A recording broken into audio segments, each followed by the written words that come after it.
আল্লাহ অনেক বছর পরে শীতের সময় গ্রামের বাড়িতে আসা পড়ছে। তো খেজুরের গাছের রস পাড়া হয়েছে। তো খেজুরের রস দিয়ে ক্ষীরঘাটি যেটাকে বলে, এটা খুবই সুন্দর, খুবই স্বাদ লাগে, আমার খুবই পছন্দের ডেজার্টের মধ্যে।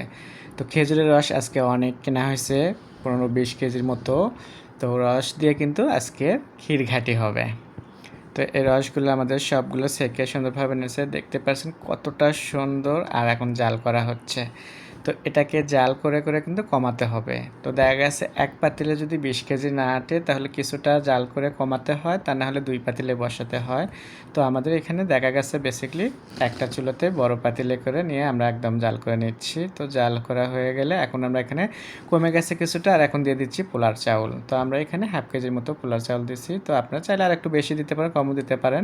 তো এটা কিন্তু ডিপেন্ড করে আপনাদের উপরে যে আপনারা কেমন টেস্ট খেতে চান, এখানে গুড় দিতে চান কিনা। আমরা গুড় দেবো না, তো আমরা খেজুরের রসের যে মিষ্টি, ওই মিষ্টিটাই আমরা একবার রাখবো, তাহলে খুবই ভালো লাগে এটা খেতে। তো এখন চালটাকে সুন্দরভাবে জাল করা হচ্ছে। এখানে কিন্তু এলাচ, দারচিনি আর তেজপাতা দেওয়া হয়েছে।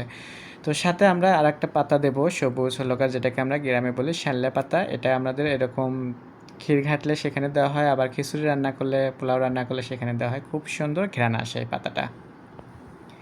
তো অনেক বছর পরে ক্ষীরঘাটি আমার প্রথম বানানো হচ্ছে বলে আমি ভিডিওটা নিচ্ছিলাম। আর খেতে তো আমার একদম সেই বলবো যে আমার খুবই আনন্দ লাগতেছে, যে অনেক বছর পর সবসময় খালি বলে যেতাম আমি যে ক্ষীর খাবো ক্ষীর খাবো, কিন্তু এই সময় যাওয়া হচ্ছিল না শীতের সময়। তো এবার ফাইনালি পড়লো শীতের সময়।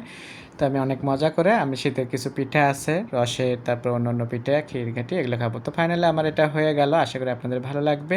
আপনাদের যদি ভালো লাগে থাকে, স্বাদ ও স্বাদের গল্পের সাথে থাকবেন। বেশি বেশি লাইক, কমেন্ট, শেয়ার করুন। নতুন নতুন ভিডিও দেখার জন্য আমার ইউটিউব চ্যানেলটাকে সাবস্ক্রাইব করুন, ফেসবুক পেজে